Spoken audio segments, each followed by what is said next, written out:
Welcome back, ladies and gentlemen, to the SSL Challenge. I love this song. We are rocking out. Yeah, that was actually a sick intro song. Big fan. We've had that for a couple seasons in a row. Yeah, Just I feel like realized it's never how quite that nice loud. I don't that know. riff is. Today's like a loud day in my headset. Me too. But I like it. Feels like our voices are resonating throughout the studio. And I guess they are because nobody's here. Yeah, there's actually nobody in the studio. There's a lot of empty space for our voice to fill. Pretty late night. Not as late as we've seen. It's only about 11:30, so. We just had some dried pineapple. Yeah, we actually shared it with Bjorn as he walked by. There used to be a time in SSL Challenge where we would interview the players, and I think Bjorn still thinks that, so he comes up, and every time he's disappointed when we don't interview him. No interview? He does want to talk to you guys, so just so you know, Bjorn is thinking about you all individually. Maybe he was like, what about the guys in the chat? And I'm like, Bjorn, which guys in the chat? And he named every single one of your names, so big fan. Especially 420 Blazik guy in the chat. Oh, definitely. Especially him. Maybe he could just come for like the beginning of this segment. Yeah. I guess he could really just come whenever he wants. Like he could be up here talking about any game anytime he wanted to. Because generally after the first break is when the Koreans go on for like their 10-minute tangent of like, well, this is guys, gonna be a while. I went to the carnival today, and here are my sparklers, and they like run around and then like they do this. Like 3 jump cuts of the sparklers, and then they enlarge 3 people's like heads, and so they're all wacky, and that's how it happens. They repeat the laugh like 4 times. They're like, I don't understand Korean television, guys. It is a little bit beyond me. Yeah. Beyond you. Nice try, Valdez. I thought about that. Yeah. I didn't say it. That's the difference between you and I. Sometimes you gotta think before you talk. But here on SSL Challenge, we can do whatever we want. Yeah, we actually just do not have to do that on this show. We can do whatever we want, as illustrated by Valdez's socks. What socks? Oh, these socks. Yeah. I brought out my best pair of socks for you guys tonight. I've been hearing about how you've been liking my shorts, so I wanted to take it one step further and just grace you with my nice blue socks. This is true. You and every 50-plus Korean man all have something in common right now. Yeah.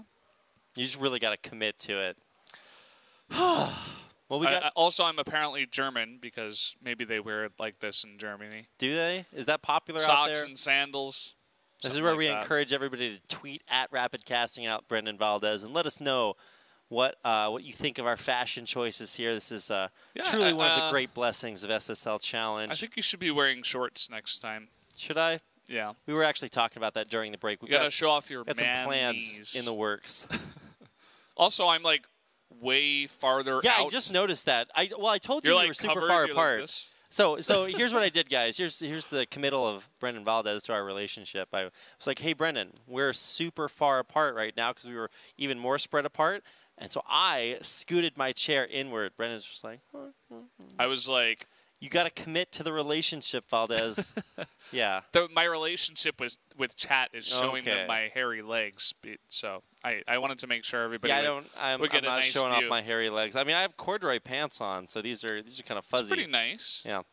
You can show everybody 21 maybe. threads. Yeah. See, guys? Yeah. Oh, I got my Adidas Superstars just like every other Korean person. Yeah, I had Superstars too. I think everybody in this country owns Superstars. They're literally the most popular shoe I've ever seen, but also not sponsored. Men and women. Yeah. Children. Girls and boys. Yeah. Children, adults, doesn't matter. Age, shape, size. Ajumas and ajushis. Indeed. Haraboji and harmony.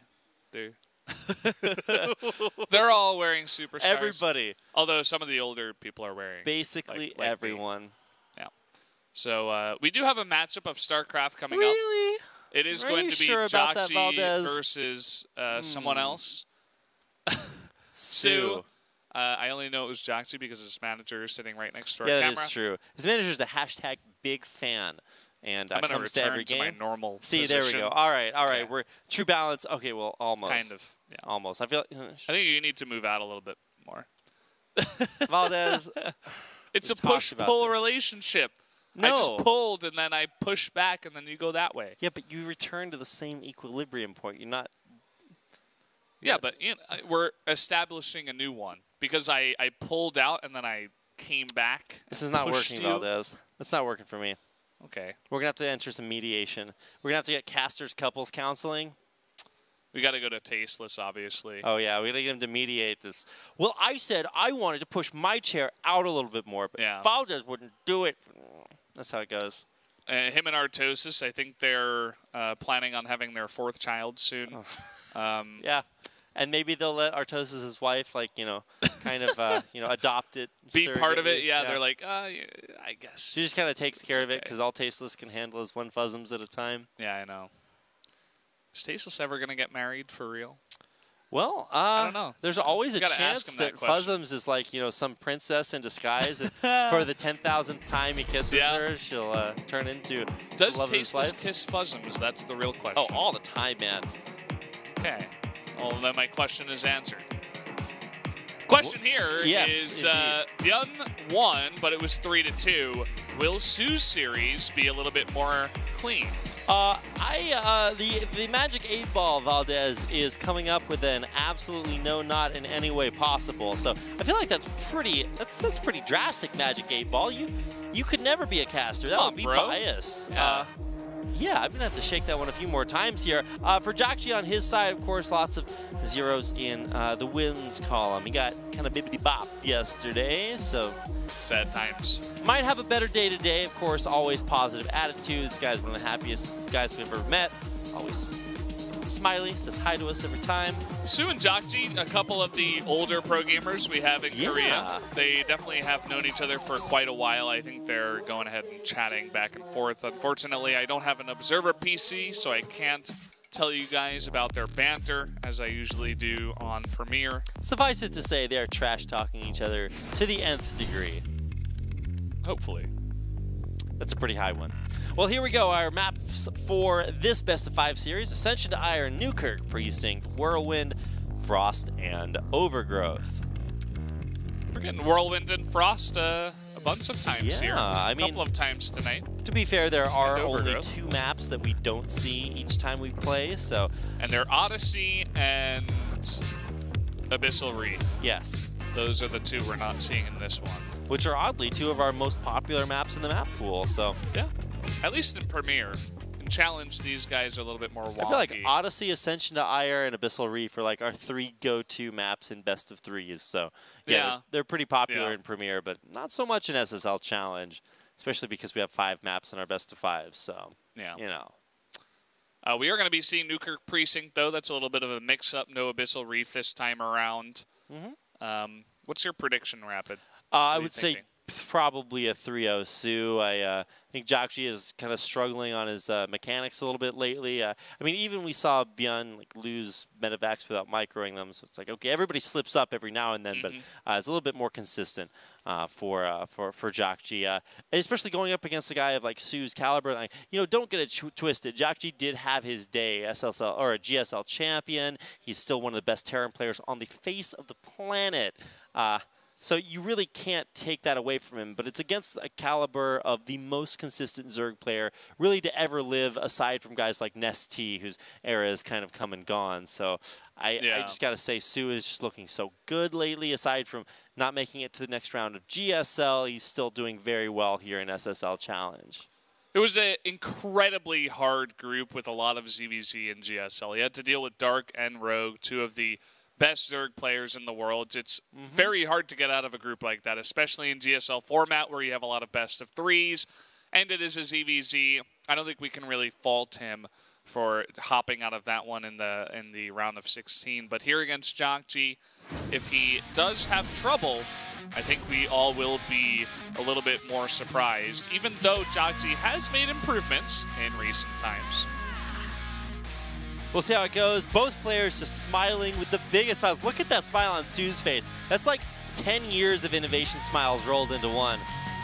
But now they are going to get down to business. Look at that. I just realized what you said, yeah. Look at soO's face. It goes from like the happiest you've ever seen any human to like, I will kill and destroy.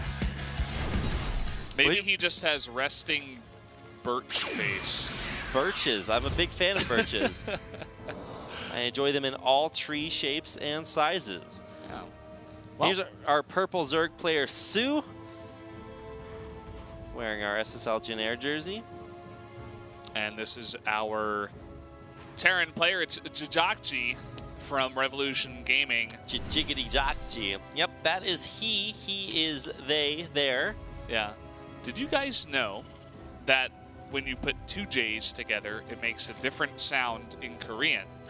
So for you guys who are pronouncing it just in English like JJAKJI, normal J, normal J, you are incorrect. Well, tell us, Brendan. It should be a hard, like, thick J sound. Yes, THICC on the J. It should be like JJAKJI. Yeah. JJAKJI. Very, very hard. You guys got to front load your damage on that one. Yes, exactly. Generally, I remember when I was first learning it, because this is especially hard for English native speakers, I heard. These like double consonant sounds, so like double J, double D. Funny how that's a thing. Double B also. Yeah. It's extremely hard for native English speakers to get it down. So generally what we do is just say it louder. We're like, JJAKJI. And then the teacher's just like, what the hell are you saying? That's totally wrong, you know? But you get it eventually. Yeah, I think the biggest one for me was like double K. You just gotta really nail that one. Yeah. Yeah. It's like where you close up the back of your throat as tight as possible, and then you just like make a bird sound or something. And it's like a what is it, like a 안녕하십니까? Yeah, you really got to hit it there at the end. All right, these are Korean lessons with Rapid and Valdez. Yeah. You can thank us later. Lesson 1. We'll be your teachers. Double consonant sounds. Definitely go ahead and learn how to read Korean. It's super easy to learn. Takes like 2 minutes. Well, that's an exaggeration, but you can actually do it in like a couple days and be like perfectly fluent at reading Korean. That's it's not really an exaggeration either. All right, it's nice save on the drone there, getting in with the Reaper to see everything that is before his eyes. soO will at least know, or JJAKJI will at least know, that soO has not gone for that same hyper-greedy build that we saw in game number 1 from Impact. And this is, once again, another TVZ, but we get to see a much different style. And today is TVZ day, in case you guys are unaware. We have 3 Zergs and 3 Terrans. No Protosses here, so our days will kind of alternate between lots of mirror matches and lots of TVZ. TVZ, yeah. Yeah. On our first day on Thursday, we had 1 TVZ and then 1 TVT, 1 ZVZ. Yeah, nice mix. Yeah. Tonight we're getting a perfect TVZ, TVZ, TVZ. So we're going to get a chance to learn a lot about this matchup, and there's a lot of different styles, lots of different players playing tonight, and of course lots of different skill calibers. You got a guy like soO who really is on top of the world, and maybe not so much anymore now that he's out of the GSL, but still you lose 1 or 2 best of 3s. That doesn't really say a whole lot about what caliber of player you are overall. So Overlord speed is going to help this Overlord try to get away, but is okay. Nice cancel. Yeah, no high ground vision here. I just realized what the manager of JJAKJI is actually doing. I think he's watching the game on the camera's screen. Oh, really? Over there. Yeah, because none of the TVs are on here because we don't have an audience. Obviously just saving electricity and all that stuff. And I guess it's not on back in the makeup room either. Yeah, it is on in the makeup room, though. Maybe he wants to be out here and see JJAKJI's reaction. Yeah, I'm not sure. That's like a tiny screen to be watching on. Maybe when JJAKJI gets scared in the middle of the game, he looks out through the glass and sees his manager there cheering him on. Looking lovingly on. Maybe actually one of those TVs in the back is on. I doubt it. Or maybe they turned it on for him. Not exactly sure. But either way, JJAKJI going for some harass. Moves into the 3rd base. Unfortunately, there are no drones over here. So just attempting to kill an egg. We all know how hard that is. Yeah, that is not really going to happen. It's going to be a boiled egg by the time JJAKJI is done with it. But that's what I like to call the Trogdor build. You run around with your Hellions burninating the countryside. Oh, yeah. Killing all the villagers in their thatched roof cottages. I'm not sure Zerg has thatched roof cottages, but they have hatcheries, and that's the next best thing. It definitely looks like flammable material. I mean, it does burn. We know that very well. And coming up into a very dangerous area. Not going to be there. All right, so here comes our first Liberator. Nice pull, perfectly well done. Baneling's coming in here. Cute drops, but not very effective at the end of it all. It's got a decent trade, actually. I take that back, so didn't lose too much. Looks like the Cyclones took the brunt of the damage. Queen's actually helping to take the push the Cyclones away. That is a very awkward spot to be in. Move. Yeah. Oh, no. Move. Okay, that was a. That's what you call being in a pinch. Yeah, literally pinched. Between a rock and a hard place. Between 3 queens and 2 queens. You know, I just learned this epic new saying. It's from Hell to Breakfast. You ever heard that before? Nope. Apparently, it's super common. It's like a farmer saying, basically, like because farmers have. It means doing something very difficult, completing a very difficult task, like persevering. Doing hell to breakfast. Yeah, if you're hell to breakfast, that means that you're in that point in the morning where farmers wake up at like 4 a.m. to get out there, milk the cows. It's, you know, you don't want to be up. You've got like barely any sleep, but you got to get out there, milk the cows. You got to, like, you know, sow the seeds, plow the fields, whatever you do between those hours of the day. But that is when you're out there really accomplishing this hard task that nobody wants to do. That's like very difficult and strenuous at a time where you just, you know, you're living the struggle basically. There are times where I feel like maybe being a farmer would be fun, but then I remember I wouldn't have internet or any time to play games. So I lived out on a farm where I grew up, and that was, you know, there's a special time for that. When I'm growing up, I was like, you know, playing outside, you know, swimming in the ponds, you know, stuff like that, going fishing, things like that. That was all really cool when I was a kid. Getting dysentery. Is that how you pronounce it? Dysentery? Oh, dysentery, no. Dysentery? I'm not a Protoss player. I do not like getting dysenteries. Okay. What about plastic surgery? No, that's the sign right outside our studio. Yeah. No, not quite there yet. Yeah, maybe someday we'll be cool enough to get plastic surgery with our bruz. But it was a nice move by JJAKJI to cancel that 4th base, forcing soO to relocate that. Trying to stim and get away. Where's the medevac support? They're going to have to boost on in and pick up everything on the ground, dropping it on the high ground. And nice save there by JJAKJI. He is producing quite heavily, but another batch of mutas actually on the way here for soO. So soO is going to be going up in this very heavy muta strategy, and he is going to be finishing +1 here in about a minute. He does have +1 just now finished for his ground units, but as our observer is pointing out there, we actually do have burrowing or tunneling claws on the way. No, that's the roach upgrade. Digging claws? Digging claws? Yeah. That's the name of it. For some reason, it's escaping me because it's escaping you. But either way, the muta's coming in and trying to get the repair last second. Will be successful. Wow, that's actually really sick. I mean, you know, kudos for lost mining time and having to spend the resources there, but the real travesty would have been losing that reactor. SCV's off the job. Hanging out, smoking cigarettes. Not like being lazy. They were in our days. Yeah. You see soO finally looking to get somewhat more aggressive outside of his harassment with the mutas. Do have a wall at that 3rd base for JJAKJI, but I think it's mostly supply depots. One little cyclone that could. Oh, wow. That was a really nice bait. That Widow Mine could have killed like every single Baneling or Mutalisk. Well, it wouldn't have killed the Mutas, but it certainly would have made this push much more difficult to hold. And it does breach everything, forces a cancel there on that SCV. And, you know, eventually JJAKJI will be able to drive it out, but not before the damage is done. He's actually going to boost out there with the Thor. Got to pick off those Mutas. That's a dangerous game to play. Still has to clean up these Lings in the main. It's a bad feeling when just like 6 Lings remain and you have units nearby, but you still lose like 9 SCVs. Yeah. Oh, he's going to lose that medevac as well on the other side. You know, it feels like we're starting to get into that point in the game, Valdez, where Zerg has been let run wild maybe a little bit too long, and here he goes. Lots of Widow Mines burrowed out there, hitting almost everything. Wow, big connections up at the front, but still too much Zerg left over.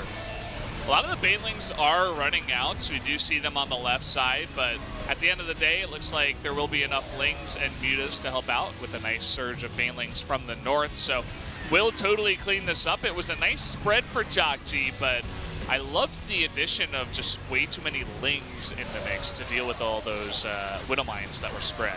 The Widow Mines do get the burrow. Oh my god! They just killed everything there. And, I mean, 3 mutas left over. All right, golf clap, but those Widow Mine hits were insane. I hope our observers show us how many kills are on those Widow Mines. That is... Oh, no, I was like, did you get a chance to fire again? Maybe they died. I mean, I guess they did, but they killed everything. Yeah. That definitely does keep them in the game. Yeah. You do notice that the supplies are pretty heavily in soO's favor, but that's mostly just the workers. Now, JJAKJI isn't in a fantastic place, but he's still in the game in this one. Nice bait there on the Widow Mine up front. Just keep vigilant with that. A couple of insertions in the watchtower. Okay, so let's take stock of where we are for this game. 4th base is a big deal for JJAKJI. He needs to get that up and running because his main has already been totally mined out. So he will need to have that, where on the other side, soO has already got his 5th base up and running. He's mined out in his main and almost in his natural, but still has you know, his economic prospects ahead of him and secured. He's remade all these Mutalisks, so he has another force of those in the air. And I believe they're still just on +1? I don't think he got another flyer upgrade for them. I think you're correct. I didn't notice it really on the production tab. You can see that he's mainly focusing on his other upgrades, the Hive upgrades, Adrenal Glands, Chitinous Plating, 3/3. So he is going to be matching with JJAKJI here. But again, Ascension Dire is a very big map. soO still looking to punish him eventually here. But hey, at least JJAKJI is stabilized. He was in a little bit of a rough spot until his Widow Mines got sick hits at the end of his last fight. And he just continues to keep pushing forward. And this time, it's a, you know, I don't want to say this is like a mech transition or anything, but look at how many Widow Mines. The tunneling, or the burrow is just going to help them get down and dirty even more. Ultra's still not out just yet for soO, so... Oh boy. Counterattack. All right, perfect usage of this time. He needs to buy time for Ultras to come out. To counterattack is the perfect way to do it. Yeah, and you'll notice that it's not a planetary. Ooh, that's going to hurt. Oh my god. Loses that drop. 3 Widow Mines inside the medevac, so those are all going to go down. Look at the Baneling exploding on Thors. He'll pick up and try to run away. Micros to Thors to get hits on the Mutalisk. Oh, great control by JJAKJI. What about that 4th, though? Did he repair it? I hope so. It's still burning up there. Oh, no. He needs to repair that. These Thors are also at basically 2 HP from tanking all those Baneling shots, but soO lost all of his Banelings trying to run them in there, the Thors, and I mean, that's just not that great. 4th base is still up and running. Let's see if it's been repaired. Show us the 4th. The 4th base is burning, observers. If that dies, that would be tragic. Ooh. Digging Claws, man. You can get those underground real fast. Yeah, there's plenty more on the high ground. That 4th base is worrying me, Valdez, but I know. I'm going to be guessing that it was actually saved. Lots and lots of Widow Mines. How good are the hits going to be? Don't see any really big ones here. It's a lot of Thors in the back that will be picked up and moved away, but the majority of his army was cleaned up.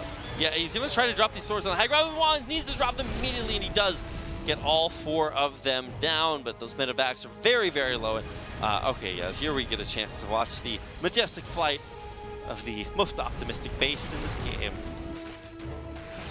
It's actually really doing a good job. I don't feel like I've seen this style from many other Terrans where you go for, you know, very Thor-centric play with mass Widow Mines.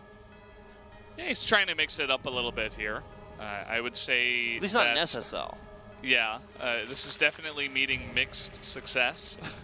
I wouldn't say it's all too positive in terms of this play, but I feel like it's more about his position in the game rather than the style. Perhaps this is the style that he's practicing nowadays, and maybe also a response to the Muta play out of soO. But either way, well, soO is still in a fantastic position.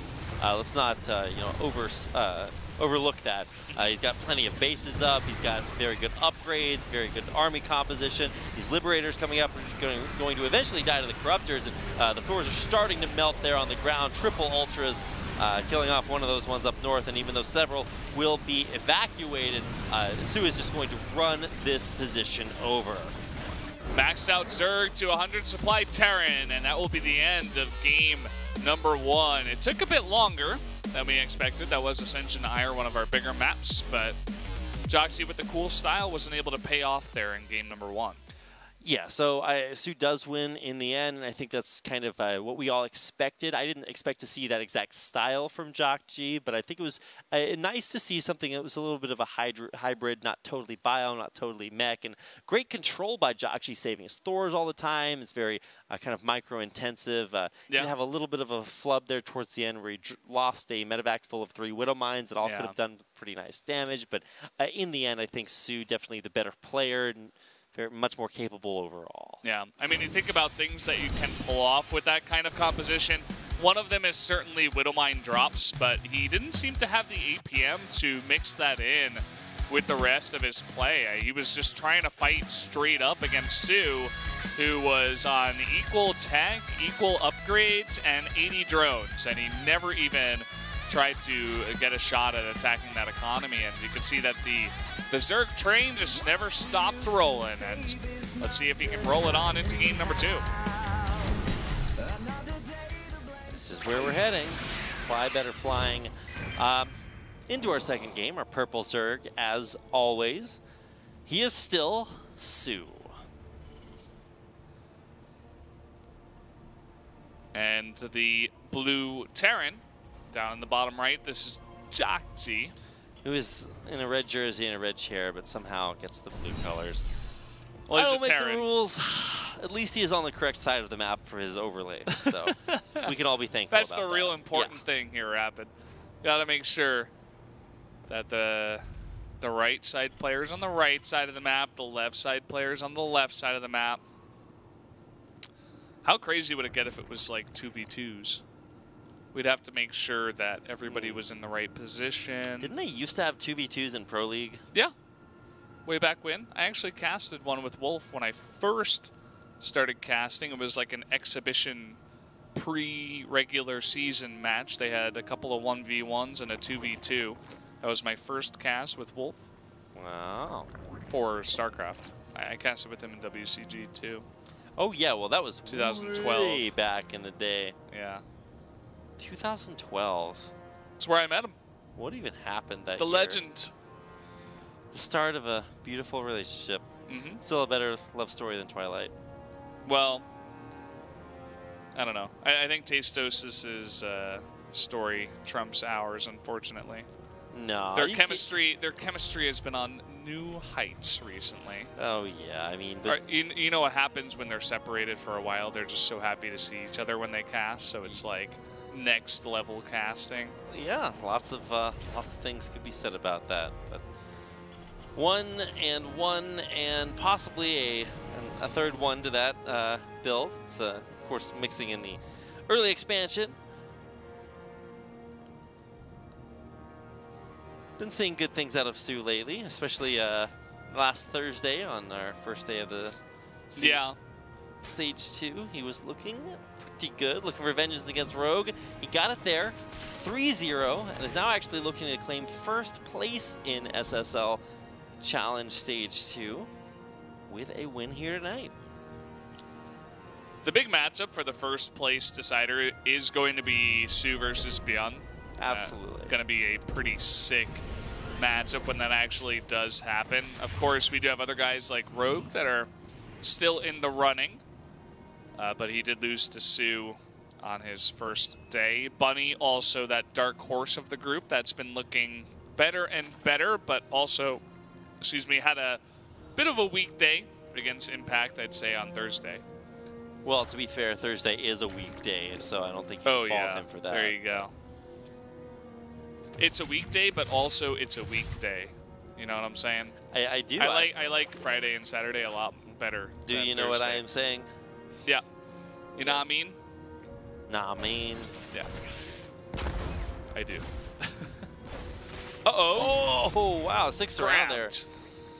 soO does pick off the Reaper. Grab him by the Reaper. We call those Zergling seasons. They don't fear the Reaper. Yeah. They're still zerging around the map.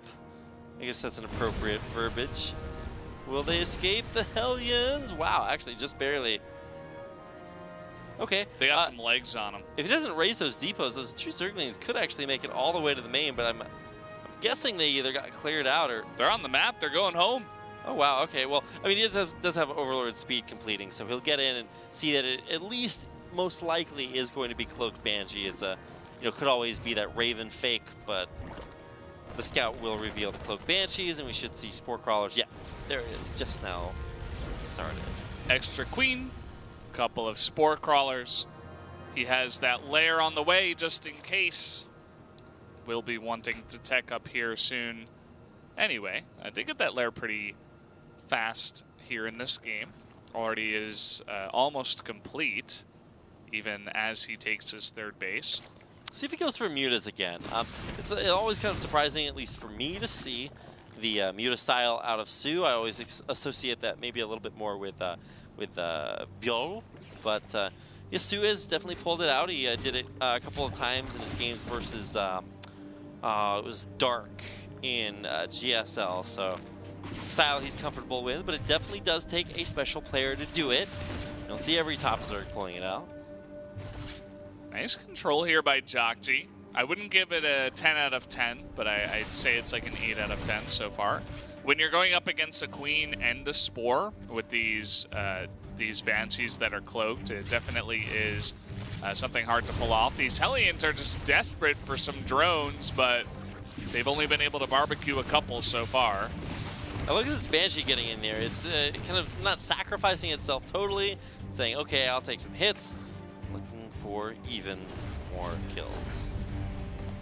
Yeah, it looks like the Hellions are coming back along the top side of the map too. He is transitioning into getting his barracks up and not making anything out of his factory. There it is, a tank. I was wondering if this time he was going to mix up his style, and, well, going for tanks instead of Widowmines with Digging Claws is going to be definitely one of these mix-ups.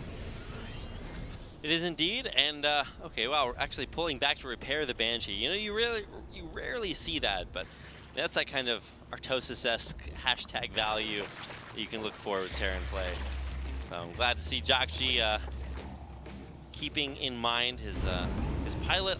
I want to see him actually mix in maybe a couple more Banshees. We've seen that a lot of times with the same style, where you go up to 3 Banshees and then you run around. You can be really annoying, harassing expansions, but here we go. It's our first big push from JJAKJI. 4 Hellions on the ground, and okay, they will actually split away from the rest of those medevacs. There's actually nothing in the main to defend against these drops. He's got some stuff in the natural. This could actually get a lot of damage done. I mean, he's not going to drop out of vision or anything crazy like that, but he could get a nice position between the minerals. Ooh. Liking this play. He's getting a lot of these drones extremely low. A couple more shots will net him a bunch more kills. Fighting against the Queens in the middle of the map. He's really trying to pull soO apart with this play. Yeah, that's the fight the Banshee wins. And yeah, like I said, the Marines with a great position there in between the minerals. They'll take out all the Hydralisks there and actually kill the Queen as well. Drones forced to pull away. The forces from the natural weren't enough, Valdez. This is going to do nearly game-breaking damage. Already down 40 supply is soO. It looks like with one fell swoop, JJAKJI may have just swept up the game. Now, can he get out of here? If you can kill off both of those dropships, then that's actually not too bad. Obviously, losing that many drones is a pretty big hit. But it looks like this push will continue to be really annoying, and maybe even more than soO can deal with. No cancel on this hatchery. You should have known that he wouldn't have been able to save that. Just not able to keep up right now with the multitasking, the dual-pronged or triple-pronged harass we saw out of JJAKJI. And he's taking his 3rd base behind this, of course. He's keeping soO on 3 bases, and this is looking like Young versus Impact, our first series. It certainly is, Valdez. Especially with a siege tank now added in. That is actually a nice little flavor. It's going to tank up a bunch of banelings, but does eventually get pushed back. Now, soO just spent a bunch of larva on redroning, so he's going to be back up there in the drone count, but the supply really does tell the story. When you look at the army, 25-30 supply lead there for JJAKJI, who is getting out there dropping, being effective at that, starting to really kind of dig in with these sensor towers, and another command center on the way. Even creating a mini wall here, it is going to be very successful against the harass that soO is trying to pull off. This Banshee has just cleared up so much creep and has done so much work for his team so far. They're gonna get an 8th kill on that creep tumor, and it looks like finally JJAKJI is ready to go for that game-ending push. Wants to shut down that 4th base once again, especially with another drop here as well. And soO is supply blocked, so he won't be able to build any more units. He's just gonna have to defend with what he has, which is 30 supply less overall. And we do have these tanks on the high ground. Love the play out of JJAKJI. He's not going too far onto the creep. He's respecting the Hydra composition that soO did go for. Taking it one step at a time, one piece at a time out of this Zerg. And I love how methodical JJAKJI is being from this position. Siege tanks on the high ground, crawling forward, dealing little bits of damage at a time, and consistently canceling that 4th base just really limits soO's options. He's trying for that one way up north, but even that is just kind of fledgling. Fledgling? Yes. Oh, okay. As in a little baby bird. A little baby bird. I thought you said fledgling. I'm like, wow, you're coming out with the new words tonight. Fledgling. Fledgling. Yes. That's like when we, in StarCraft 3, get the upgrade so that Zerglings can fly. Please no. We call them fledglings. Well, this is actually a formidable soO army. He has gone up to 61 drones once again. He's desperately trying to get that 4th base, as we've been talking about, but he does have a lot of army units here still. He's not too far behind JJAKJI. Well, he definitely does know that he will need to explode in supply, because JJAKJI is pushing forward, not really taking no for an answer at this point. He's not going to be counterattacked, and even though soO's going to try, he does still have to deal with harassment back at home. The slow push, that methodical push you were talking about. At the same time, he's got units back at home to stop any counterattack. He's reading soO very well here in this game. Yeah, Valdez, you can see he's pre-split. He's really just ready for anything soO can do. And here he comes. Who will try to bust through this? And the Banelings actually not being even allowed to get to the tanks. That's not what you want. Hydras do not fare well against tanks and Marines. JJAKJI taking out soO. Very well done.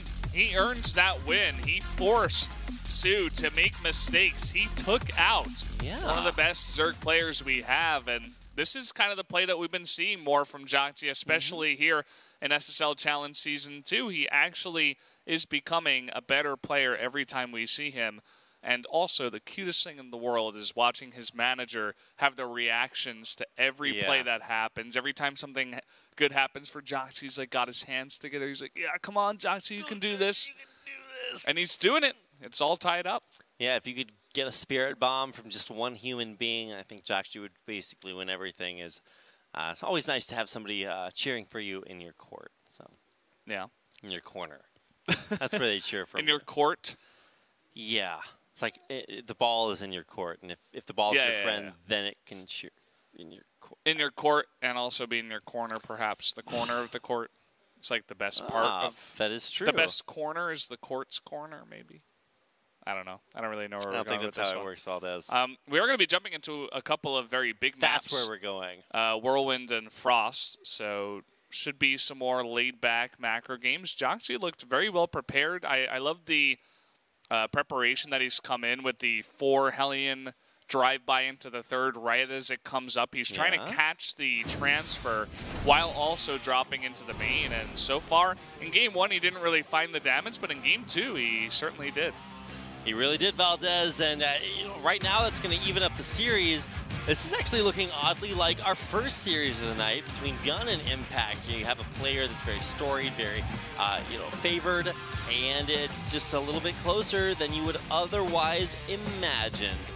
JJAKJI winning game number 2, and evening up the series, taking us into game number 3.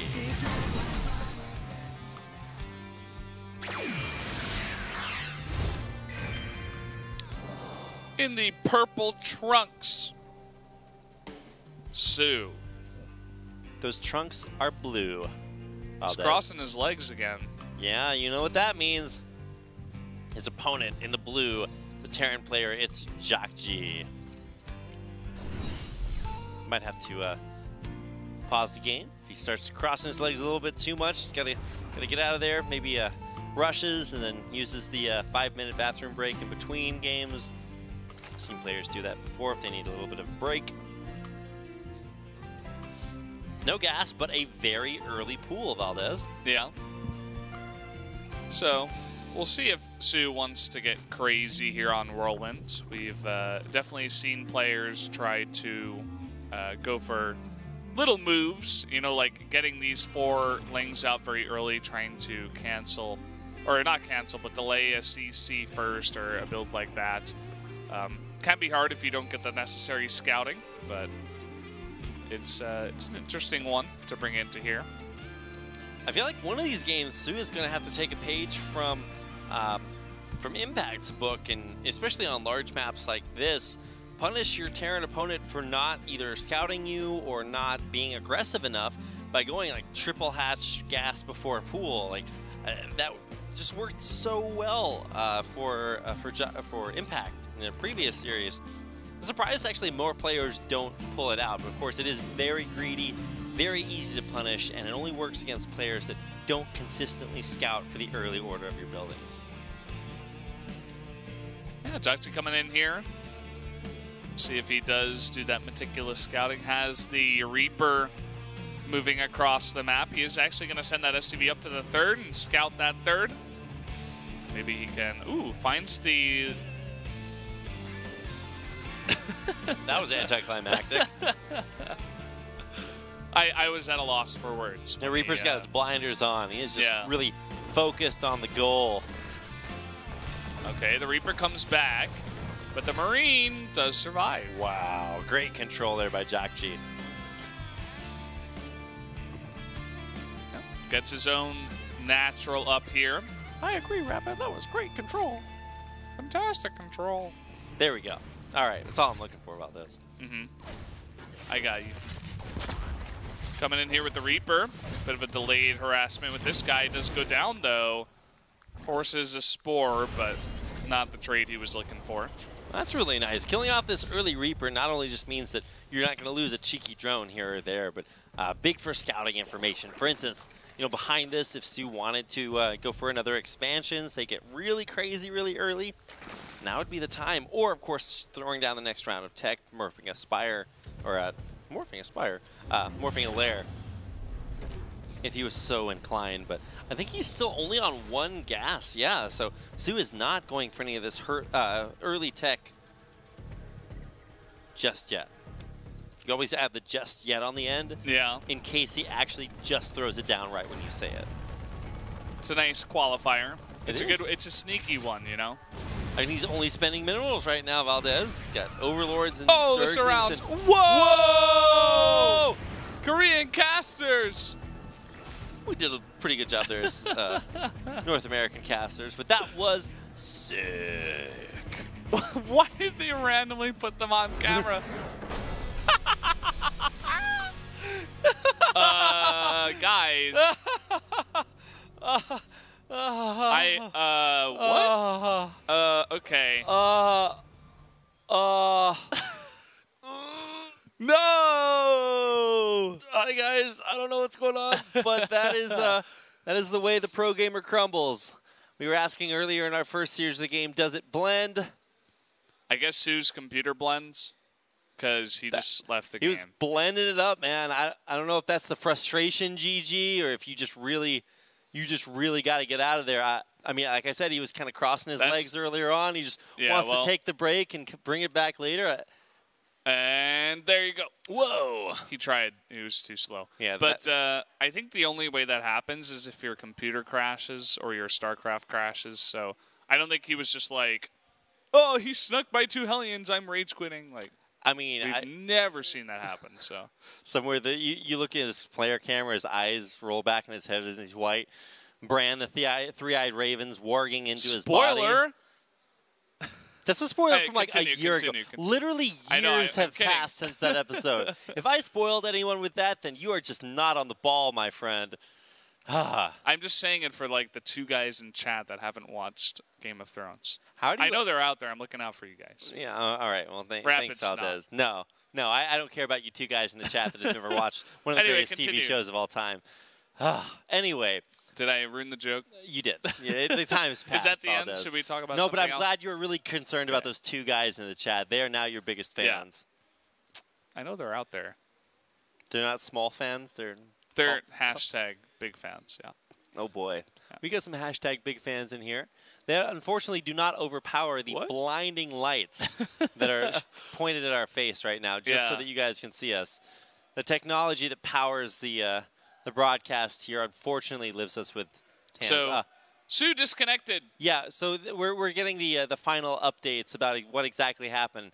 And apparently, at that precise moment, the surround happened, and I was like, wow, that's really good for the player that isn't in the so the disconnect gives JJAKJI the win, and I'm not sure what we're going to be doing about that. They'll probably resume from somewhere in the game. Yeah, but so usually you see the resume from replay when the game is like paused, right? Not before it's actually over. But if you do have a disconnect that results in that, like, I mean, where do you resume from, right? That the GG actually happened like right after the surround happened. So I'm like, do you go in right before the surround? I think right as the surround happens. Like, how do you slice that? I don't know. I'd say right after, because he had like just about cleaned it up, and then 2 more Hellions were coming, and then the game ended. So like maybe 2 seconds before the game ended. The most bizarre thing about the whole situation is that the Korean casters, they were put on camera right before it happened. It was just like,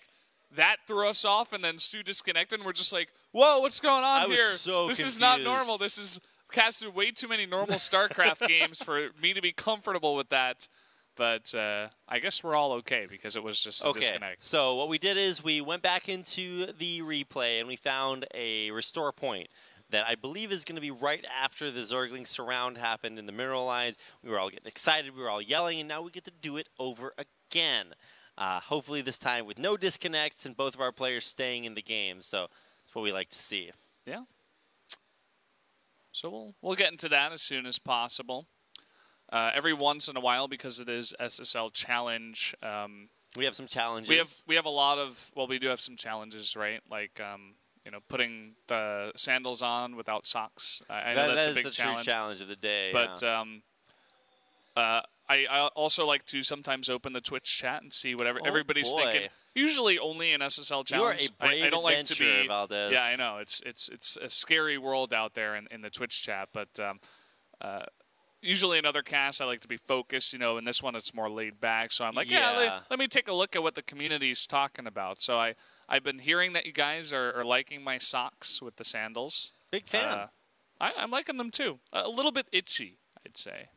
As it is, it's still the latter end of the summer here. Okay, so let's go ahead and reacquaint ourselves, reorient ourselves with what is going on in this game. So the surround happened, right? Hellions did not die. They were pushing in. So, yeah, so 2 Hellions, 1 Reaper have gone down. It's a big map, and JJAKJI did pull back out. Now he's probably going to look to wrap right back around again with these 4 Hellions. Whew. That was a scary one. Okay. We're back in the game. We're back in normalcy here. I was so confused. Run away. Oh, wow. Nice sandwich, but not particularly great targeting by those queens. That's like when you make a really delicious sandwich and then you just don't eat it. I've never done that, Valdez. Yeah. That's what JJAKJI just did, because he could have just swooped in, killed a bunch of units, and then probably gotten out with, maybe 2 of his Hellions, but decided to just back away. Yeah, the tour de force around the base. Oh, this is all the stuff I could be killing, but instead, I'm not. Yeah. The Raven coming in now. looking to do some damage. Nice targeting so far. Going to kill 2. Bonus drone. But inevitably will be taken out. Good job, good control. soO on top of everything this game. I thought for a while we just had like, we were going to have to call him like soO. What? Yeah, it's like the combination of soO and Idra, or that early JJAKJI. I don't know how you really like combine those 2 names, but that that was my best effort at doing it. Yeah, I actually thought that was what happened, but I'm like, wait a second, he just got a nice surround in his mineral line, so he killed it. Okay, that should be good, right? But I don't know. Sometimes it does happen that way. It's like when you combine Valdez and Rapid, you get Vapid. Or Vapid Raldez. pass. Raldez just never really caught on. Raldez. Yeah, not a big fan of that one. No, that one's pretty bad, actually. What about like Rapidez? Like Rapidash? Rapidez? No, that really, no. You're supposed to truncate both the words. That's what we do. Rapidez? No, that's truncate is when you cut the end off, and you're cutting the beginning of Valdez off, so it's not the end of both of them. Yeah, but if you do Vapid, then you're cutting off the beginning of Rapid. Yeah, so that one doesn't work either. What works then? Does Tastosis work? It does. Does anything make sense? I didn't know you when I made my ID, Valdez. I can't be responsible for my actions. Well, Whirlwind is a weird map for 4th bases for Zerg players. We've seen Impact take the close base to the Terran a couple of times, once against Bunny and once against Bjorn, and both times it did not work. So soO's saying, okay, I'm going to take the other location. The problem is that this one, even though it's farther away from the Terran, it's still very far away from your 3rd, and it's very hard to get creep over there and defend it, and that is the result. It goes down. Taken out, nice drop, beautiful timing. JJAKJI doing a good job getting out all over the map. Now, soO once again going for this Muta style. He's also getting +1 air weapons at the same time as he's working on +2/+2 for his ground and trying to get up this 4th base. I don't know, Valdez. Like you were saying, it just has not worked out for any of our Zerg players yet. Yeah, still waiting to get a successful 4th base. He is going to try the other location. This time it is closer to JJAKJI. And it's not going to be too comfortable for him, of course. He's got to keep the majority of his units over there, which can make his main particularly a bit vulnerable if the Terran want to just throw a drop all the way around, as JJAKJI is looking to do right now. Now we are getting substantially towards the late game. It feels weird to say at 8 minutes and 30 seconds, but I mean, we already have a Zerg on 4 bases, a Terran on 3, both very well established. And this should be easy for soO to defend. Obviously, you don't. Wow, he committed. No, he did not. I did not expect him to commit quite that hard. Of course, at the same time, he's really just going to be pulled apart here. Really going deep into this, committing to pushing JJAKJI back. He'll actually, wow, overrun all 3 of those tanks. I thought JJAKJI was spawning hold pool on, died. The spawning pool dies. Lots of drones dying. He could actually maybe work on killing key tech structures here. There's a lot of Mutalisks out. Eventually will be able to take out that drop once boost runs out, but JJAKJI is losing a lot, but he's taking out a lot at the same time.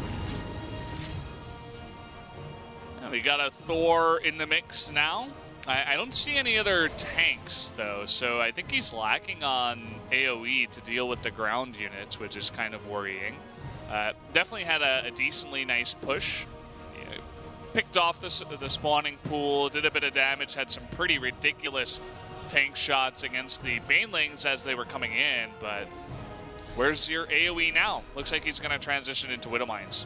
Yeah, the Drilling Claws is on the way, as well as starting that 3rd, 3/3 upgrade. Drilling Claws, that's what it is. Oh, yeah. Not Digging Claws.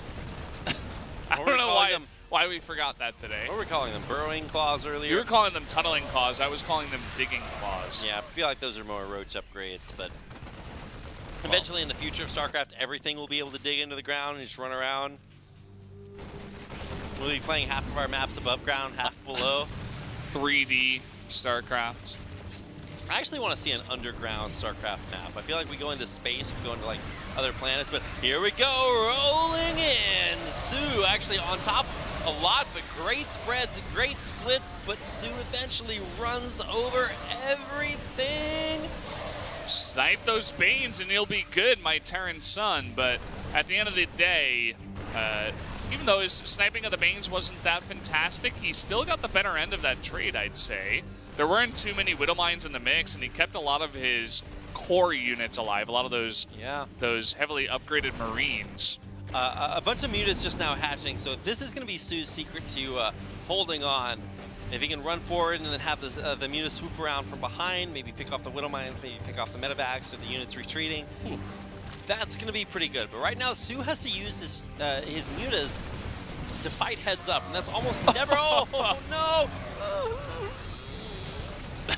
I'm so sad right now. Squeezing the life out of Rapid as we speak. You really are. I mean, the Widow Mines really are, I guess, kind of vicariously. Just every time I see a Zerg player just run headlong into a million Widow Mines, I'm like, there has to be a better way. Unfortunately, on maps like Abyssal Reef and here at this narrow choke point on Whirlwind, that's just a great spot for Terran to hunker down with Widow Mines, try to punish Zerg. Ooh, really nice on Burrow. None of the Widow Mines die. Not a single one. He's got them all ready for the follow-up push. Trying to come from two sides now is soO. He's going to get that surround he was looking for, and he will run over this Terran army.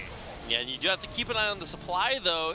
Pretty even still after that fight, and you know, even though this +3 weapons upgrade is about to complete for JJAKJI, it's not done yet.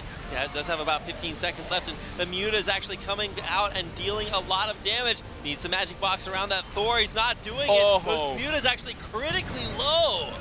On the chase, I want to see that Thor hit. Oh, we don't get to see it. The Banelings do roll in, and this actually is going to do incredible damage. Incredible being 6 SCVs in total. So does get away with the majority of his mutas, though. In the end, his supply is still looking good. It certainly is indeed. And for JJAKJI, it's going to be very difficult for him to remake Thors, remake medevacs, and see 2 of those on the way. 11 Marines at a time, but you can see that's still at 3rd armor upgrade, getting closer and closer to finishing. This is just going to be such a source of strength for JJAKJI. Yeah, definitely is going to be doing that, while soO just stays on this very heavy Ling Bane Muta style, the likes we've seen from guys like True in the past that just refuse to get even an infestation pit. No way, man. No hives allowed. Hey, there's StarCraft 2 mutas. They heal up pretty quickly. They regen. I think only one of them did go down with that hit, but I liked that soO was preparing for the worst case scenario. He had that 5th base ready to go just in case JJAKJI's push was successful. And at the end of the day, he keeps his 4th base alive, and he has that 5th base to transfer his main drones to. And even though his economy isn't like balling out of control, he's not on 80 drones like he was in game number 1. He definitely has a very strong army that I think JJAKJI will have trouble dealing with. I'm glad that we get this little bit of a stalemate, not just because I'm a caster and I want to breathe occasionally, but also because it allows us to see, players that don't just, have these early game strategies. Impact was one of those guys. Yeah. Did take a couple of wins off of Beyond using some early aggression, once during the regular season, once here. But JJAKJI definitely does have a chance this game. He's been behind a little bit, but if you look at the army supply, worker supply, it's both climbed considerably since the last time these 2 guys fought in the middle of the map. Yeah, and the upgrades still very strong. Nice little drop here by JJAKJI. Gonna come in and snipe the 6th base down in the bottom left. This is the 2nd little cheeky cancel that he's gone for. Click oh my on the hatchery. No way he saves that base. Beautiful Widowmine hit. Oh my god, but he saved the hatchery down south. Saves the hatchery, but I think he might be losing this one. Down it goes. There it goes. The Banelig's going to be rolling forward. So many Widow Mines. Oh my god, oh my god, oh my god. It's not enough to take everything out. I was so scared, Valdez. Wow, there's the hit. New type of casting here on SSL Challenge. It's the Scat Man. I was freaking out, man. As the Banelings run in. Yeah. Hey, I liked it. It was enjoyable. Hey, if he can do it, so can you. Yeah, that's true. So we just did it right there. We did. Baneling's going to get jumped on here. Drilling Claws are pretty good. Oh my god. This does need to make sure that all of those mines did taken out. Now, the Zerglings that were actually surrounding that Thor all do die, and man, that +2 armor on Thor is just, so strong against that Zergling surrounded. That's not where you want to be morphing your Banelings. Every single one will get taken out, and that's going to do it. JJAKJI takes the win in the end. soO just staying on that one composition, Ling Bane Muta, for a really long time. He didn't want to tech up. He wanted to keep a large army. He thought he could just surround and swarm JJAKJI, but we talked about the upgrades, the 3-3, and the Thor upgrades as well. The mech upgrades that he had going were just really pushing in. There were none of his bases were threatened ever. You know, he had that planetary, was totally safe. Took another base in the bottom right, was totally safe. JJAKJI, the whole Terran, macro mech ball machine train thing was definitely on the roll in game number 3. It really was. Great upgrades. I feel like JJAKJI was down in supply a lot, but you have to think of the quality of your army. For JJAKJI, he just had so many Widow Mines. They were just burrowing really quickly everywhere. Thor's getting great value. Really just... I just keep thinking about soO's army composition. It's like, well, Mutas, what do they die to? Thors and Widow Mines. Lings and Banelings, what do they die to? Thors and Widow Mines. Like, let's build this army composition that dives to everything my opponent has. Like, I don't know how well that's going to keep going. Yeah, I think soO's definitely got to change it up a bit. We are going into Frost for game number 4, so perhaps they won't be at the closer spawns. Maybe we can get a cross-spawn type of game and see if maybe soO will be less reluctant to, go into more macro, like hive-oriented style. I just want to see him go for a greedier opener. He went for a very early gasless pool. Yeah. I'm like, okay, well, what does this really accomplish? Maybe, you're safe versus, super early rushes, but maybe this is his turn to go for one of his own. Match point here for JJAKJI, 1 game away from eliminating soO from this best of 3, but nothing else. Just this game. Just this one. We gotta rock our way into our 4th game. Instead of socks and sandals, maybe in our next one we should bring some instruments, and we can fill up the downtime where the Korean casters are running around like Zerglings and using sparklers and stuff. We can play some music. You gotta rock out with your sock out. Maybe I can still wear the socks. Ah, okay. Well, hopefully. So that was soO. See him on your face right there.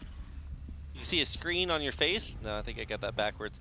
His opponent in the red, or in the blue, his opponent is literally in the red, but in the game in the blue is JJAKJI. 1 game away, taking the series. So we do get the cross spawns I was talking about. I think this should favor soO. I think we might have a second series go all the way to game 5 if that is the case. But JJAKJI's looking good. I mean, soO is one of the more consistent, Zergs throughout the years. I mean, it's very hard for you to get into second place over and over and over again. I mean, if you do it that consistently against multiple different opponents, then you've got some stuff going on.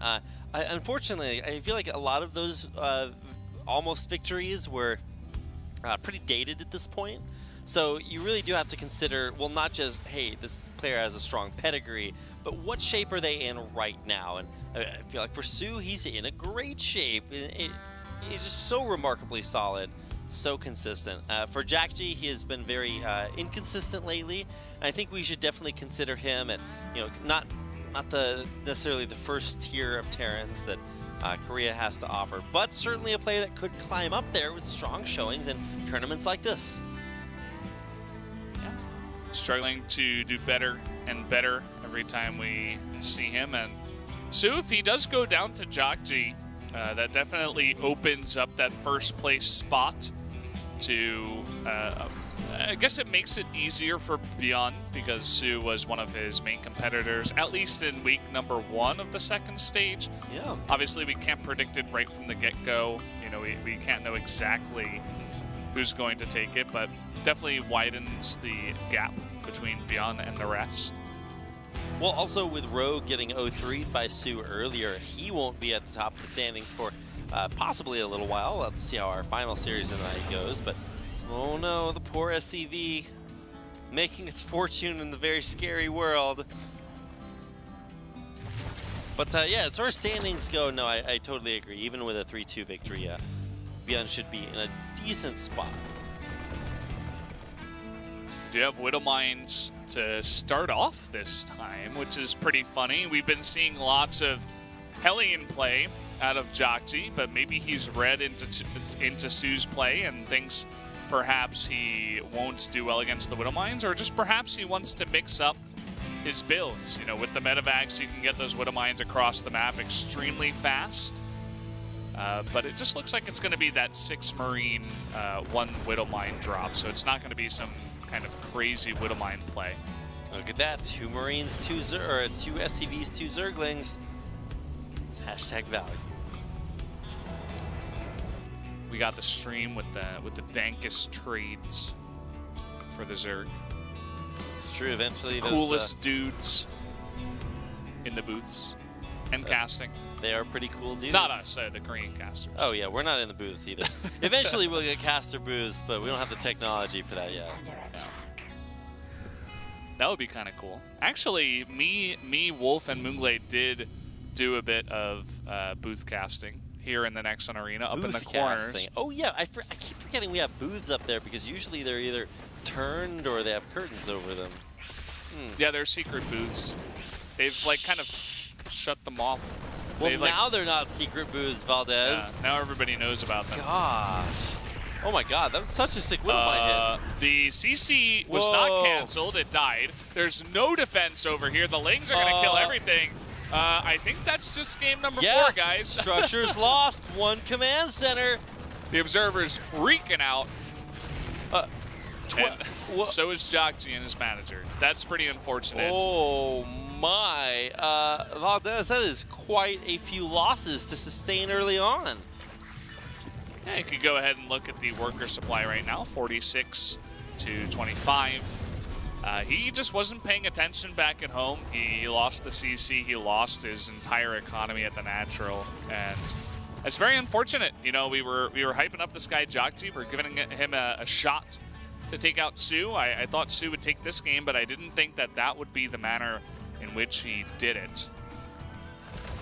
All right, is he going to kill this Widowmine? I mean, that's pretty catastrophic damage. Ooh, almost got the lock on, but won't be able to take it out. Win behind cloaked units. Hey, I'm telling you, it works pretty well. I mean, for Terran, your cloaked units are what? A Ghost, a Banshee. I don't think we're going to have either one of those. Well, he's got that starport on the tech lab, but he's not making anything out of it. So perhaps it's just an extra add-on. Yeah, I feel like when you lose your early command center that way, that's going to throw the rest of your build off a little bit with just 400 less minerals. Auto turrets doing a number. That number is 3. 3 drones go down. We got a Spire up here for soO. And a 4th base because he's like, why not? There's nothing that JJAKJI can really do to me right now.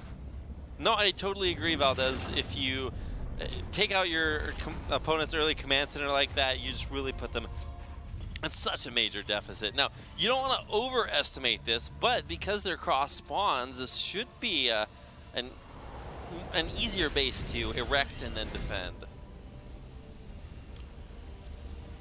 Yeah. We do have this command center floating out.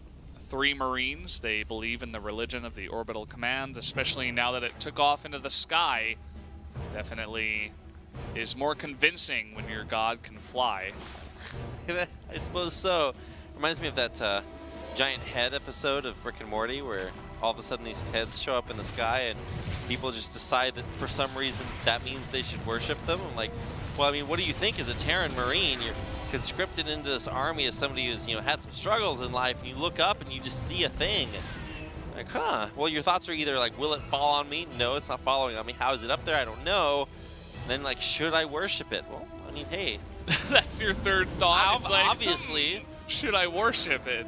I mean, I like the way you put that. You tell me what you think when you look up into the sky and see stuff floating there, Valdez. I think, what the hell is that thing? Oh, okay, well. I guess that was the first part of what they were thinking. I feel like they would know it was a command center. Probably. I mean, they're not that dumb, right? Maybe. Hey, let's not presume too much here, Valdez. I will try. I can presume that soO will eventually move across the map and kill this nerd, but instead he took the Artosis approach and made 80 drones and said, hey, no, I'm not going to attack you. I'll just take an extra base and then attack you when I have 200 supply and all the upgrades in the world. I mean, hey, soO has great upgrades right now, Valdez. He's getting flyer attacks, +2/+2 ground weapons, and ground weapons and carapace, and then over drop as well, so. And all the creep you could ever hope for. He's got so much creep he could probably sell it. Just bottle it up, sell it. Doesn't creep dissipate when it's not in the presence of a creep tumor? Well, you got to sell it with a couple of creep tumors in there, no doubt. Or just fine print. Fine print? Yeah, it says that it disappears when you take it off the creep itself. Oh, yeah, that's true. They don't need to know that it disappears. It's like a cool. Well, now they know, Valdez. Little antique. Yeah. soO really is taking the very long-winded approach. He's getting a hive right now. Yeah. I mean, I like the decision to go higher tech this game as maybe a reaction to that last game of the series. You definitely cannot survive against that much Thor Widow Mine without having. At least some, or against the Thor Widow Mine without having some higher tech. There's his 5th base coming up. He's making 15 Banelings, 8 at the moment, using pretty much all of his gas that he's got, saving a bit for some hive tech, no doubt. We do finally have this 4th base of the Terran making its way out. Dun, dun. Trying to set it up. I mean, that's at a more vulnerable location, so there's potential to take it down. I think soO knows that, and he'll be pushing out to try to make it happen. Has to watch out for these Widow Mines. Oh, taking horrendous damage. Would you say the Zerglings were decimated? I don't know if they're quite reduced in number by 1/10. I'd say so. I mean, he's got a lot of lings, so. You are right, Valdez. Maybe could have been that, 60, 70 Zerglings? I'm not totally counting, but well, that is a lot of damage, that's for sure. Yeah. Well, he got a nice spread here for JJAKJI. He's actually set himself up quite well. He essentially was never given an option about whether or not he could win in a fight against soO, because soO just gave him all the space in the world and took the entire map. So JJAKJI has just been left on his own. Maybe one way he could have come back is if he made like 3 command centers after he scouted something like this. But drilling claws coming in. Oh, not the greatest free splits. The Banelings actually all roll into that upper Thor, which stays alive somewhat remarkably so. It's going to get picked up in the medevac and boosted on out to safety. Widowmine still looking for some good hits. Might get one here. No, it's cleaned up. Looks like maybe one there right at the end. But now it's just these 2 Thors all by themselves. Really struggling to find that defense. 3 dropships, or 3 medevacs, 2 Thors, and 1 Dream, Valdez. But will their dream become a reality as they struggle to hang on to this game? More Banelings, because why not? Oh, 10 SCVs going down. They actually catch a lot of the SCVs as they run away, and we'll take out 14 in the end. Well, this is pretty ridiculous economy right now for soO. He's at 85 drones. Ooh. He's maxed out. He is actually getting all the upgrades that he can right now from his available buildings, and the chitinous plating is a little bit delayed. That's kind of interesting. I mean, we're only at 12.5 minutes into the game, Valdez, so... Yeah, I think he just didn't get it right after his Ultra Cavern finished. Maybe he was busy with the attack that he had going on. Hey, it's never too late. You can always just grab that eventually. Yeah, it is too late to apologize, though. You can get it, but just don't apologize about it. See what I'm saying, Rapid? I mean, I'm just... Okay, pushing in. Not much of a split here. A lot of the Marines are on the right side. They're going to be cleaned up as we speak, even off the creep. At least he saved those Thors. I mean, seems to be the main objective. Who knew Ultras were a counter to Thors? It's an intriguing tale, compatriot. He needs something to deal with the Ultras. It seems like his answer is just obnoxious amounts of Widow Mines, but they're being dealt with very well just because of the amount of Lings that soO is building. soO is still committing to this very heavy, like, Ling Bling Muta, but thankfully this game he has gone ahead and teched out of just that. They're still there, but now adding in Corruptors, Ultralisks, all the appropriate upgrades, +2 flyer attacks just to make them work even more. Really love the direction soO is going here. He's getting up a bunch of bases all over the map. Crazy creep spread. He has the units that he needs to hang on. This is one of those pictures that you show your friends after you like win a game on the ladder. You're like, look at how badly I crushed this guy. Yeah. Look at my creep spread. Yeah, and they're like, oh, it's a single game that doesn't mean anything on the ladder. But good job, man. Really big fan. You're like, no, of course I do this every game. Oh yeah, I'm just that good. I just don't record it all the time. Yeah. But if only he knew how the early game happened. Just don't give him the replay. Just give him a screenshot of your mini-map. And also a screen, or maybe a short video of your units dancing as well. I think that's pretty convincing too. Absolutely. Okay, well, pre-splitting his army, JJAKJI is gearing up for a very strong push. Liberators are in effect, and the units, like I said, are pre-split a little bit earlier. The Ultras run forward. They do start to fall, but so do the Thors running around underneath that Liberator fire. Every single Ultralisk is going to die. Well, that was fighting into the best set-up Terran army you could ever face, right? Yeah. He just ran himself straight in there. There weren't a lot of Liberators, but they survived for way too long, and it was off creep. It was like giving JJAKJI the fight he had always dreamed of. Now, the economy is still insane for soO. Let's not get out of hand. It was a big fight that JJAKJI won, but still, the bank is coming through here. The Lings coming forward now. Yeah, he's remaxing on just nothing but Lings. That's about 64 Lings that he just made out of nowhere, and now here they go running all the way forward. Now, there's still going to be a gauntlet of Widow Mines to run through, so you can't expect all of those Lings to get there, but see how well this defense goes. Lots of Lings on the ground and only a few Liberators in the air, especially as these Corruptors fly forward. All of those Liberators are going to get taken out. It's too much. soO takes out JJAKJI. Yeah, did it in very interesting fashion, too. That's like the Artosis wet dream where it's like, I'm so far ahead, I'm just not going to kill you for 15 minutes because I'm going to have fun macroing up and making my creep spread. Macroing up is pretty fun, Valdez. Yeah. That's why he is having fun macroing up and doing all that good stuff. So can't blame him. Props to soO. He didn't win the entire series, but it's 2-2 now. He did tie it up, and this could be the game where the player that comes back from the deficit ties it up and then takes the win in the end. It's certainly not a very easy road to travel, but for soO, very capable of it. It seems to feel like, or it feels like it is. It seems to soO that he is on the right path. That's what I was going for there. Yeah, it's a little bit convoluted. I mean, that was what I was guessing. Like if it would get into that late game scenario, soO would most likely win. And again, I didn't expect it to get there in that fashion, but we did see what soO can do when he does get into the late game. think he was like a little bit overconfident with that crazy fight, but I guess he knew that he had a pretty ridiculous rematch with his bank, so it was all good in the end. All right, well, that does bring us down to our second Game 5 of the night, Valdez. It is going the distance. soO goes up against JJAKJI.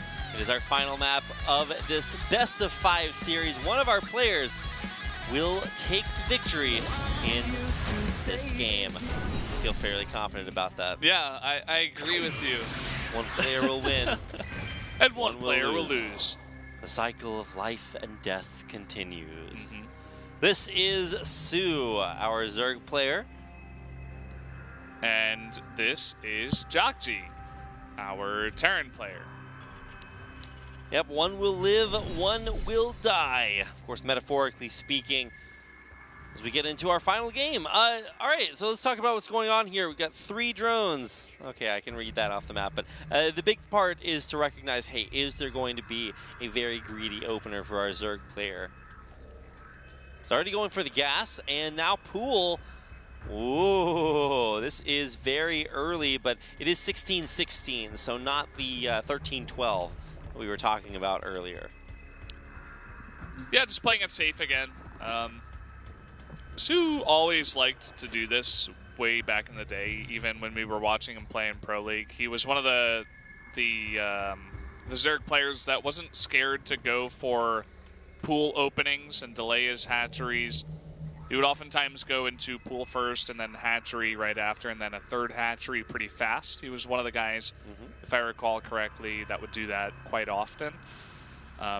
Does mean that you get some links to play around with early on in the game. You're not really vulnerable to any crazy kind of all-in. If JJAKJI wanted to gamble it all here on the final set, but JJAKJI is playing it just standard back at home. Yeah, Reaper expands. We've seen them quite a bit. Nothing too greedy from either of our players. And I mean, that's the kind of play I like to see. It's always cool when guys like Impact mix in a very greedy build and don't get punished for it. You're like, hey, well, that's the reward for pulling out a strategy that your opponent doesn't expect. Maybe you don't go kill him then, but you have the economy lead or the economic lead to take him out in the end. That was always the more satisfying victory for me, is to win via, you know, a better economy. You play games like Civilization 5 and you just don't have to attack the other guy, and I was a sick pacifist in that game. I was like, don't want to attack me. I get 15% more food production when I'm not at war. Spent my entire time trying to convince the my opposing player in StarCraft and every other game. It's like, no, it's against your best interest to kill me. If you're truly the better player, you'll win inevitably anyway. That kind of logic never worked very well. And then you would win in the end because you tricked them with your passivity. I did not win a lot at that game. StarCraft is thankfully a little bit different, a little bit more in my favor, but it doesn't matter what's in my favor because I already have the odds in my favor. Yeah, there you go. Yeah. Well, we do have this Hellion build. JJAKJI wasn't too happy with the way the Widow Mines worked, and so he is going to just revert back to normalcy, is going for the double Hellion into Banshee play. It's not going to be a fake here. It's going to be just straight up normal build out of JJAKJI. Basically about as normal as it gets. Hellions out there to patrol, trying to catch any of these drones riding dirty out on the map. What about this Overlord? In general, I feel like Overlords do not ride. Well, these Lings, they're riding dirty. Ooh. Get up here and get a nice little scout for themselves. Sick pin against the wall. Now, I mean, they did see all of the lifts and the transformations, but didn't actually get a chance on permanent vision of the buildings as they were lifted. There you go. Talking about earlier, Valdez. We were talking about the standard openers or the non-standard. I really like it when Zergs try to mix in the non-standard, but I guess the biggest thing that's maybe a little bit non-standard here is a very early lair on the way. Yeah, we saw soO do this earlier as well, and with that scout, he should be totally safe against the Banshees. JJAKJI definitely had some really nice Banshee control on Newkirk Precinct. Absolutely. And so I'm pretty glad that he goes back to this build. I think he definitely has an opportunity to do a nice bit of damage. Overgrowth is a little bit harder to find an angle to get all the way in here, but looks like he's found a pretty good one. Yeah, didn't see a reaction from JJAKJI, at least facially, so he might not have been too surprised about what he sees. It's been very, very popular, at least the strat here from soO to go for Spire and Lair early on. There is the Lair finishing. Banshee number 2. Oh, Hydroden. There we go. Yeah. And this is what we're talking about. This is what he loves to do.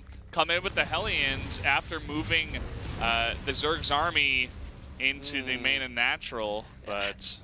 I feel like he spent too much time attacking that queen. It's either better to just totally get out or put yourself in between the minerals and just hang on for as long as you can. Another Banshee going down. I mean, this is just too expensive to keep losing these to queens. Yeah, I think you're exactly right. The Hellions needed to go in there and do some economic harass. That would have made things look a lot more like Newkirk Precinct and a lot less like soO in the lead. And now we do have this second Banshee still out on the map. Can maybe find a little bit more damage, but I feel like soO, he delays his third base, but he gets a very safe 62 drones and Lair. And again, any game that gets soO into the way late game, I feel like will favor him. It should, theoretically. I mean, he's definitely has the pedigree. He's been in multiple finals, multiple seasons of very strong tournaments. You kind of just get used to playing these longer games. So soO should want to take it that way. I mean, we've obviously... Ooh, I don't know what's up with that. I think I just accidentally moved my mic close to my mouth. Apologies, headphone users. But basically, what I was saying is... You just turned into a robot for a little bit. That's what robots sound like, by the way. No, he definitely does have the pedigree to be able to play long games, have the stamina to keep up, know the strategies, and being able to just multitask till his heart's content. I would say that perhaps that does favor him, but still, oh, we have a tank evac. Yeah, this is a pretty cool push for me. I mean, it's very, very well timed. 1-1 in the combat shields. You have the tanks, and he's turning around. Oh, man. I was getting my hopes up, Valdez. Maybe he's worried about a counterattack. Maybe he wants to group up. Maybe he wants to hit while a drop is hitting. I think those are like the three options from the observations that I've just made, and I think he wants to hit while a drop is hitting is correct. And this is what happened on Newkirk. He didn't find the early damage that he did on Newkirk in this game, but definitely was hitting multiple locations at the same time, and he definitely noticed that soO had a bit of trouble with that, and so perhaps wants to make use of this play. I mean, I'm kind of worried, Valdez, because like you said, he didn't find that early damage, and there's still bunches of drones on the way. He's going to go up to 75, 80 drones here at 4 bases, I guess, with that forward one secured, and it's all JJAKJI can do to just kill creep tumors at this phase. First siege tank out and on the way, but where are the other tanks? He had 2 tanks. I think they're back at the third as well, but either they're stuck or sieged and not with his army. They were in a medevac, but I guess they're back at the third at this point. And it will work out because soO is going for here we go. All right, drive-by. Yeah, that's not where the medevac is that we were talking about. And I don't think it's one of those ones behind, so maybe we just missed where it went. If it died, then that is actually really, really bad, but I'm guessing it's somewhere. I think it's still alive. Yeah, there they are. Okay. Right there at the third base. Ta-da! That's what I had assumed. But again, JJAKJI loses a medevac full of Marines there, which is unfortunate. He is doing a nice job clearing up soO's incredible creep spread so far in this series, but again, no lasting damage, no big economic break. And now we are moving into soO having a hive even before the Terran 2-2 is complete. And look at that bank. That is, it's a large bank. It's a lot of upgrades to have. He's going to have +1/+1, or +2/+2 complete here in just a second. Or is that just now starting? Okay, the upgrade's just now starting. I thought it was about to complete that. I was like, wow, that is truly the early upgrade. But no, but he does know about this upper left-hand corner. He's going to continually come up here and deny bases. He's annoying as possible to keep that from falling into the wrong hands. Or the right hands, if you are a Zerg fan and don't have hands. But who says that Zerg fans don't have hands? They got pinchers, man. I know what Zerg fans look like. They got little mandibles up near their face. It's a little bit scary. Siege your tanks. You got to get them sieged. You got to spread your stuff. Here comes the Zerg. Lots of tanks in the back. But the Lings are going to get on top of them, and the Hydras are left to survive in the back. And soO will roll over this Terran army. I like how he leaves some of the siege tanks unsieged for higher DPS. And look at that one. It's actually pretty much forming a wall. If JJAKJI can actually snipe out the Banelings as they roll forward and kill them all before they get to the Marines, which is exactly what he does, he'll be able to turn the tide against soO's army. Where's that bank? Doesn't seem like it's there anymore. He made an Ultraless Cavern, but there's no Ultras on the map that I can see. Definitely a bit of a vulnerable time here for soO. He's making one Ultra, which takes a long time, and JJAKJI just took his 4th base pretty nicely. So I feel like JJAKJI's got to regroup and like, let's go attack. Yeah, it reminds me when I first got to Korea. I got my bank account all set up, and I went back, and there's no bank there. It was right there. And then I looked for my bank, and it's not there anymore. And closed up shop? Well, no, it was actually in the same place. I just was in the wrong place. I thought I wasn't. My sense of direction was terrible when I first got here. But, yeah, what happened to the bank? Well, of course, it's all been remade into units. And, wow, this is starting to get a little bit scary for JJAKJI Valdez. I don't know what to say. He keeps trying to... I mean, I think this is one of his less vulnerable points in this. I think soO is definitely struggling to get like enough units right now. He has a lot of Banelings, which are nice, but I just wish that JJAKJI would have gone for, you know, some kind of attack, right? Like at the gold base. soO shouldn't be getting this for free right now. He's moving in now with just some units, but I think you got to get your tanks behind that cliff if you really want to challenge there. Well, I mean, there's lots of locations. There's that cliff. There's another one by the...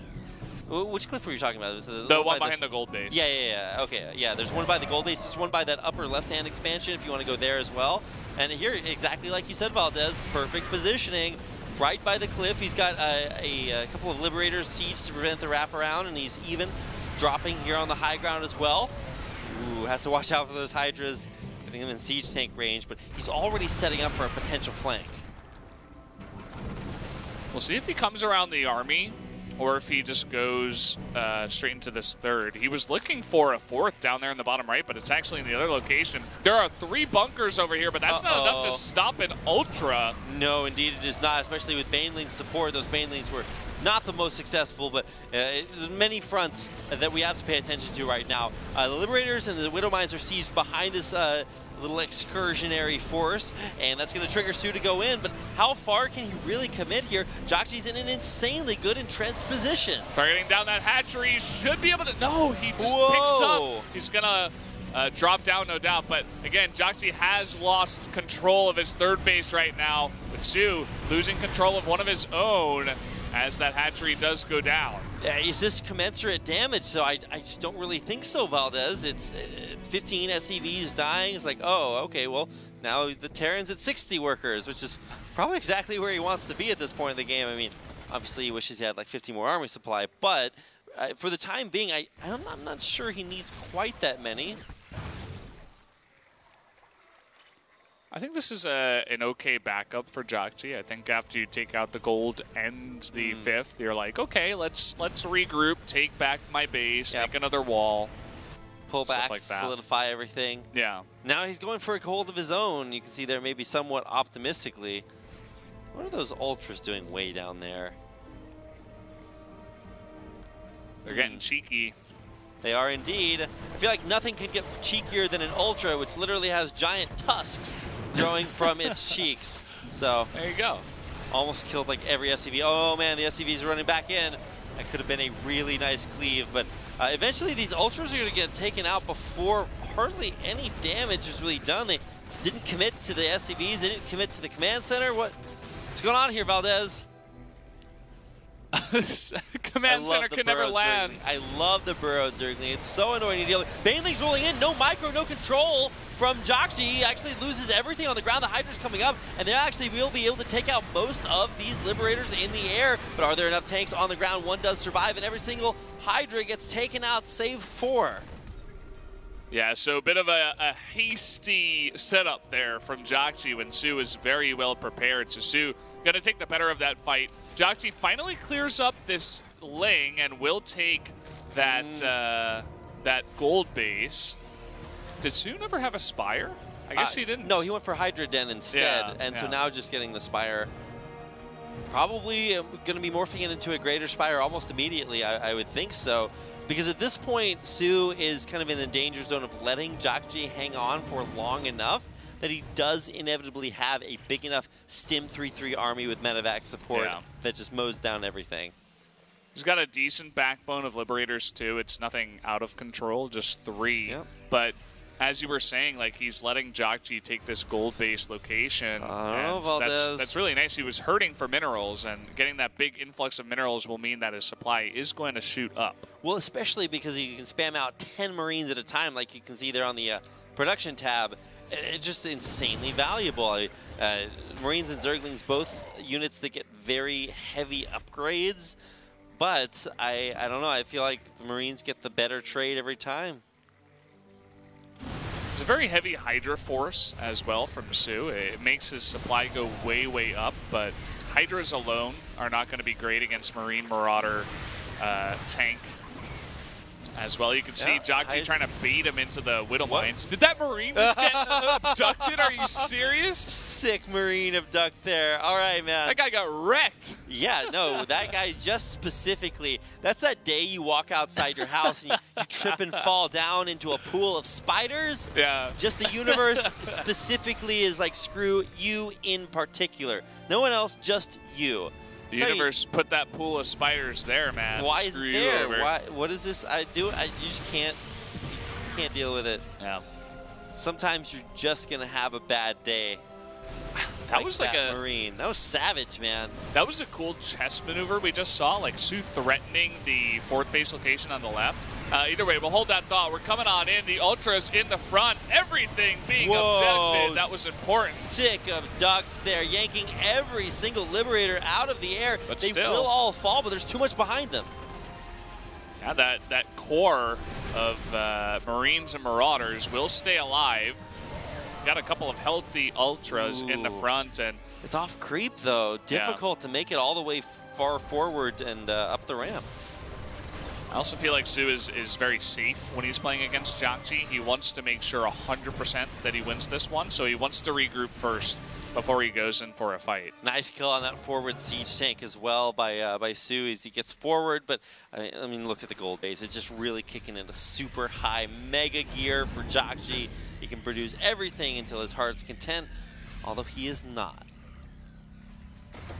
Yeah, he's struggling for some gas. He hasn't taken it at the gold, actually. Did go down to equal in both minerals and gas right now. Did take this base over here, but it's going to be spotted. Yeah, I love soO getting out on the map and just making things happen. So often it's easy to get so complacent, just managing such a large base building infrastructure. Like, all right, this is what I need to build. This is where I need to shore up my defenses. Building here, building there, building everywhere, and then all of a sudden your army dies because you're not microing it. So soO trying to get on top of everything. He's got Zerglings running by. He's got macro in the back. But finally, he will go in for yet another large fight here. Some abducts actually take out, like we said earlier, every single Liberator. There's still one more over this army. And just barely stays alive as both players continue to trade blows. Sniping a couple of Ultras, but JJAKJI is really just running on steam right now. Look at that Bioforce. That is what he has. There are some Widow Mines that are left over because soO did not bring an Overseer with him.